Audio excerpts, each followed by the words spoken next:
اعوذ باللہ من الشیطان الرجیم پناہ مانگتا ہوں میں اللہ کی شیطان مردود سے۔ بسم اللہ الرحمن الرحیم شروع اللہ کا نام لے کر جو بڑا مہربان نہایت رحم والا ہے۔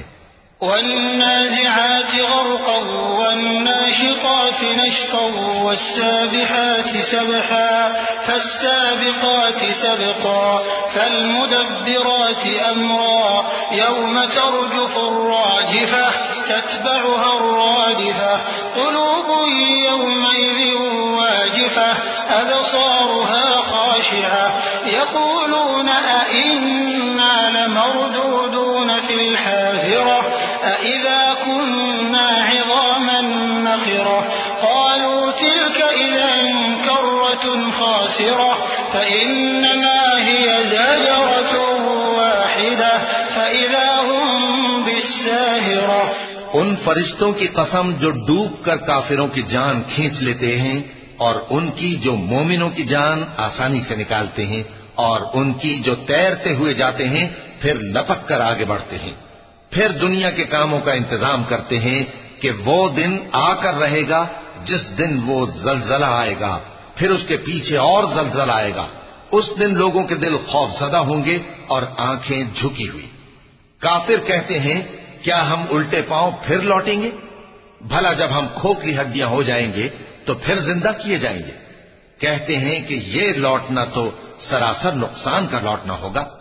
تو بس وہ ایک ڈانٹ ہوگی، اس وقت وہ سب میدان حشر میں آ جمع ہوں گے۔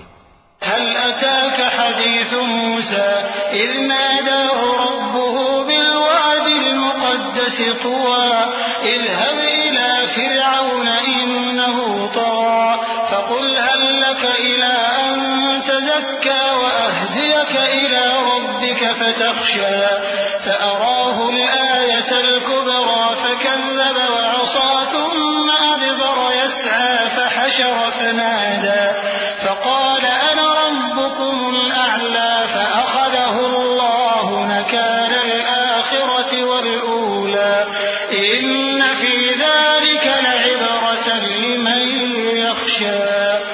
بھلا تم کو موسیٰ کی حکایت پہنچی ہے جب ان کے پروردگار نے ان کو پاک میدان یعنی طویٰ میں پکارا اور حکم دیا کہ فرعون کے پاس جاؤ کہ وہ سرکش ہو رہا ہے، پھر اس سے کہو کہ کیا تو چاہتا ہے کہ پاک ہو جائے اور میں تجھے تیرے پروردگار کا رستہ بتاؤں تاکہ تجھ کو خوف پیدا ہو؟ غرض انہوں نے اس کو بہت بڑی نشانی دکھائی مگر اس نے جھٹلایا اور نہ مانا، پھر لوٹ گیا اور تدبیریں کرنے لگا۔ سو اس نے لوگوں کو اکٹھا کیا، پھر بلند آواز سے بولا، سو کہنے لگا کہ تمہارا سب سے بڑا مالک میں ہوں۔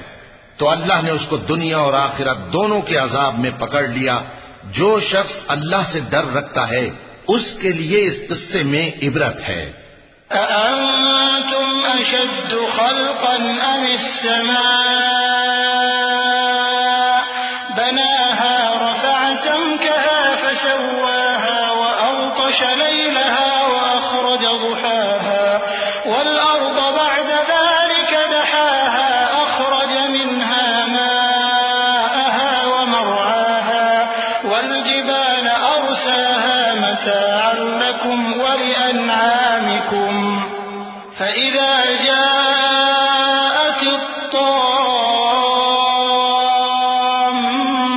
الكبرى يوم يتذكر الإنسان ما سعى وبرزت الجحيم لمن يرى فأما من طغى وآثر الحياة الدنيا فإن الجحيم هي المأوى۔ بھلا تمہارا بنانا مشکل ہے یا آسمان کا؟ اللہ نے اس کو بنایا، اس کی چھت کو اونچا کیا، پھر اسے برابر کر دیا، اور اسی نے رات تاریک بنائی اور دن کو دھوپ نکالی اور اس کے بعد زمین کو پھیلا دیا۔ اسی نے زمین میں سے اس کا پانی نکالا اور چارہ اگایا اور اس پر پہاڑوں کا بوجھ رکھ دیا۔ یہ سب کچھ تمہارے اور تمہارے مویشیوں کے فائدے کے لیے کیا۔ پھر جب وہ بہت بڑی آفت آئے گی اس دن انسان جو محنت وہ کرتا رہا یاد کرے گا، اور دوزخ دیکھنے والے کے سامنے لا کر رکھ دی جائے گی اب جس نے سرکشی کی اور دنیا کی زندگی کو مقدم رکھا تو اس کا ٹھکانہ دوزخ ہی ہے۔ وَأَمَّا مَنْ خَافَ مَقَامَ رَبِّهِ وَنَهَى النَّفْسَ عَنِ الْهَوَى فَإِنَّ الْجَنَّةَ هِيَ الْمَأْوَى يَسْأَلُونَكَ عَنِ السَّاعَةِ أَيَّانَ مُرْسَاهَا فِيمَ أَنْتَ مِنْ ذِكْرَاهَا إِلَى رَبِّكَ مُنْتَهَاهَا إِنَّمَا أَنْتَ مُنْذِرُ مَنْ يَخْشَاهَا كأنهم يوم يرونها لم يلبثوا إلا عشية أو ضحاها۔ اور جو اپنے پروردگار کے سامنے کھڑے ہونے سے ڈرتا اور نفس کو بیجا خواہشوں سے روکتا رہا تو اس کا ٹھکانہ بہشت ہی ہے۔ اے پیغمبر صلی اللہ علیہ وآلہ وسلم، لوگ تم سے قیامت کے بارے میں پوچھتے ہیں کہ اس کی آمد کب ہے، سو تم اس کے ذکر کی طرف سے کس فکر میں ہو؟ اس کا منتہا یعنی واقع ہونے کا وقت تمہارے پروردگار ہی کو معلوم ہے۔ جو شخص اس سے ڈر رکھتا ہے تم تو اسی کو ڈر سنانے والے ہو۔ جب وہ اس کو دیکھیں گے تو ایسا خیال کریں گے کہ گویا دنیا میں صرف ایک شام یا ایک صبح رہے تھے۔ وَلَقَ اللَّهُ الْعَظِيمُ۔